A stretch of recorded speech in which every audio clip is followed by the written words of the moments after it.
With Blue Protocol coming out next year, we all have a ton of questions about what is going to be in this game. One of the bigger questions being, what kind of monetization will this game have, and will it be pay to win? First and foremost, Blue Protocol will be free to play, so no need to spend anything to put up the game once it launches. However, Bandai Namco needs to make money somehow, and there are a few different things they'll have to do so. Thankfully, they made it easy for us by giving us all the different monetization options within a orderly list. So first off is the Season Pass or Mission Pass. Basically, it works just like Genshin Impact, where there's like a free tier and a premium tier that you pay for. That includes a number of different items like consumables, and extra boosts and whatnot. But then there is the Regnus store or the cash shop of the game. This is basically where you just straight up buy certain items. So very similar to like other MMOs or other games that have cash shops. And below that, there is the gacha system or gacha system, where basically you pay for like loot boxes or just like a list of items, where you get one of those specific items that are kind of like rolled like gambling.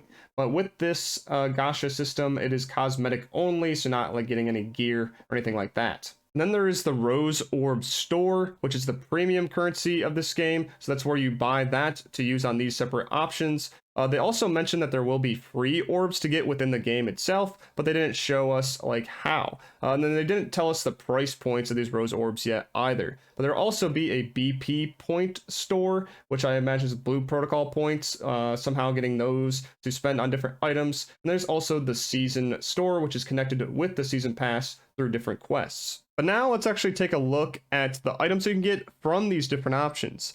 As you can see here, there is a wide range of things, but let's go through these one at a time, starting with the cosmetics. Here there are a number of things to change the look or customize your character. So first off, there are weapon skins or ways to change the looks of your different weapons from what they normally look like. There are costumes or outfits that you can wear on your character, and with those you can dye them or tint them different colors or different shading, which is really nice. There's underwear in the game, so the clothing underneath. And then there are 7 different accessory points. So there are head accessories, ear accessories, and then eyes, hands, waist, cheeks, and back. So a whole bunch of different options with those. There's also different like emotes or known as gestures in this game they can do to do little silly dances and whatnot. And then also in the same vein, there are stamps, so things that you can put in the chat like emotes, as well as flavor items like firecrackers that can be used or other items. But with all of these cosmetics that you put on your character, they did say that these will not give you extra stats. They are purely cosmetic.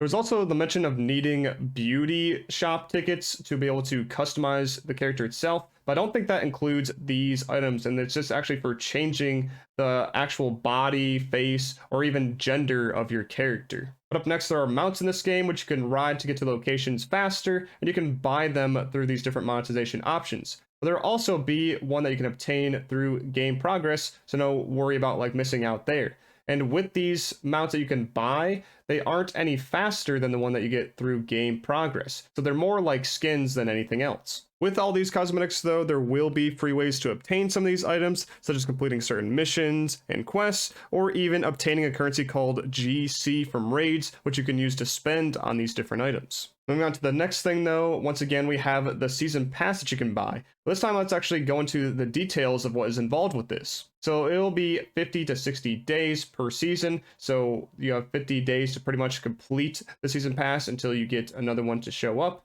and then there'll be 100 levels in total that you can earn if you buy the premium version, but if you're doing just the free track, there is 60 levels with that.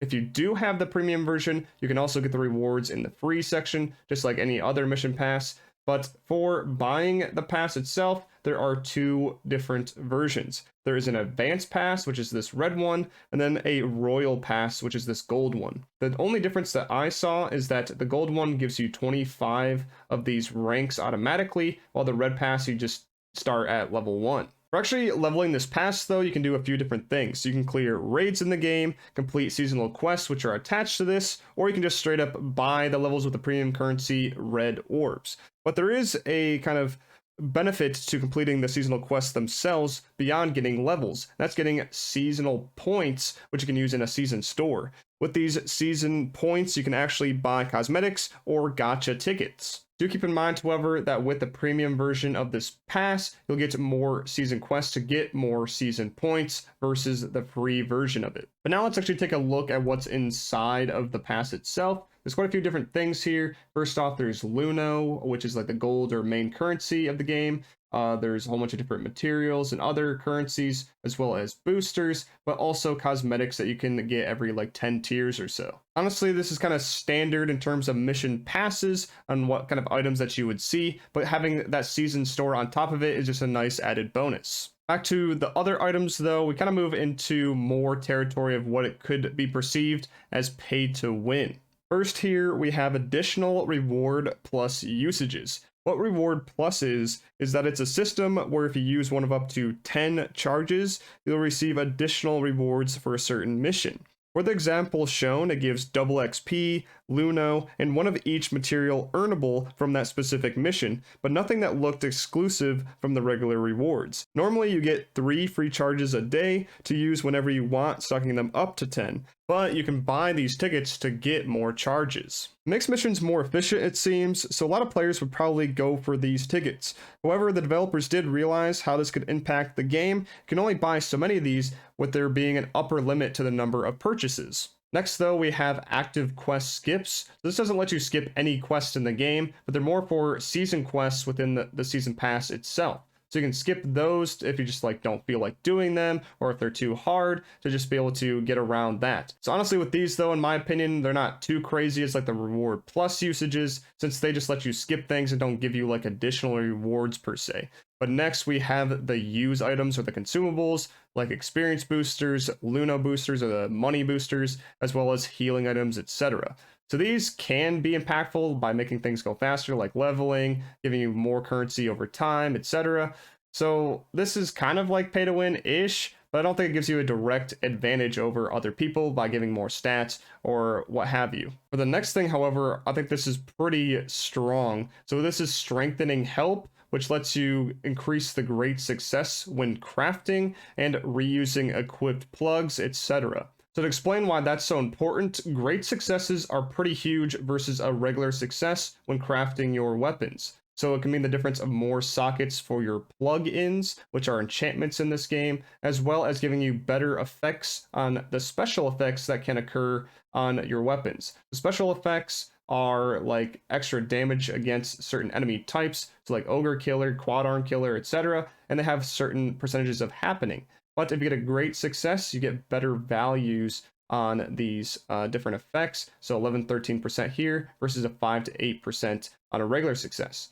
And then with these sockets, you can get up to 4 on a great success. So even more just stats overall than a regular success. So being able to have that happen more often with those great success increases is a pretty huge thing. But for the plugins, being able to reuse your plugins instead of having to find new ones is also pretty huge. Because if you put a plugin normally, you just can't take it out. It's like it's stuck in there. You have to find a new one if you want to use it for a different weapon. All in all, though, I don't know how bad this could be for like a free-to-play player if they weren't to buy those said things, because we just don't know how often we get these different plugins, as well as like how often you can just normally grade success. Moving on to the last couple of things that you can buy are more characters. So normally you can have 2 as a free-to-play, but can have up to 10 characters in total if you buy more slots. I'm not sure quite yet if there's any advantages to having more characters. There's not enough information to know that yet.